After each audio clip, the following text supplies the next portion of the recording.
10 people have been killed and over 60 injured in a bus crash near the N3 de Hoek toll plaza. The bus crashed into a bridge pillar in Heidelberg before plunging off that bridge down an embankment. eNCA reporter Nqobile Madlala is on the scene. We go to her live now. Nqobile, just recap for us how this horrific incident happened, what time it happened, and what you've been able to learn from first responders and emergency personnel on the scene. Still unclear, Anli, as to how or why it happened, because from where we are standing, it seems the bus went from the traffic that is going towards Johannesburg onto oncoming traffic before going over the bridge. Now, it's still unclear as to how that happened because it's so far apart. It traveled a distance that's over about 400 meters coming onto here. This is the abutments that it hit, leaving off half of, well, basically the entire door there. This is from the side of the assistant driver, was left off here, and the bus then went off to hit to slid onto the bridge across, and then it went and dropped on the other side. Now, we know that the officials from the bus company have also arrived on scene. They arrived a little earlier on. From what we have heard is that at about 4 o'clock, 4:30 in the morning, there was some reaction from Tracker that said something had happened to the bus, that had hit a big impact. And then also at about 5 o'clock, they were on the scene to see what had occurred. Of course, they have provided a list to the SAPS to show the number of people that were supposed to be on the bus on the day. Now, what we are understanding about what happened also is that the people were traveling from Eastern Cape.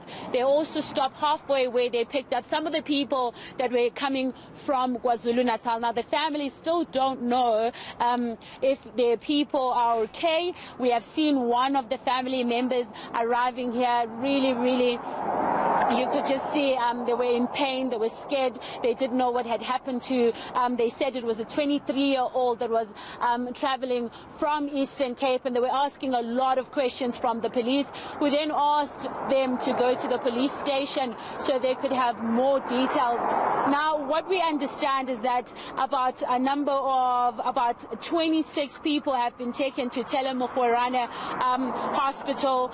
We understand about 13 have also been taken to Polusong Government Hospital, and about 4 have taken to Standerton Provincial Hospital, with also the exception of the pregnant lady who and also a toddler that were airlifted to Charlotte Maxeke Hospital. So now a lot of other people that were victim to the accident were taken to different hospitals. Now, more families will of course get the information, but a lot what we picked up is that there's still going to be a lot that will occur, as the bus is still yet to find the list of the people that jumped on when they got halfway to Johannesburg. So it is quite a sad indeed, a tragic story. About 10 people losing their lives. We understand that when the bus hits on the ground, there's a river stream, and so right now the police have brought in the dog units just to ensure that they didn't lose anything or didn't get the information, did in fact get all the information. The bus hasn't yet been moved out, but it has been towed.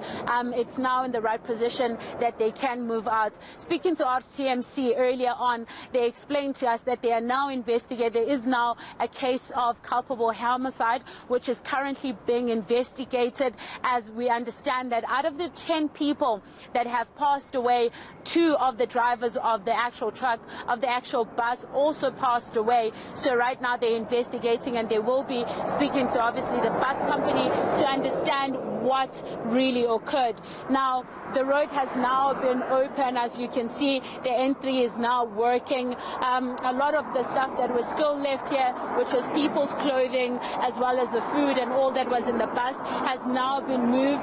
The road has been cleared, and all that is left now is the bus to be towed away, and of course for the families to get that information, as we understand that they've also gotten some of the people that were in a bus also had IDs, so they are now just trying to identify and try to call the families that could potentially be affected. Thank you very much for that update from the scene near Heidelberg. eNCA reporter Nqobile Madlala.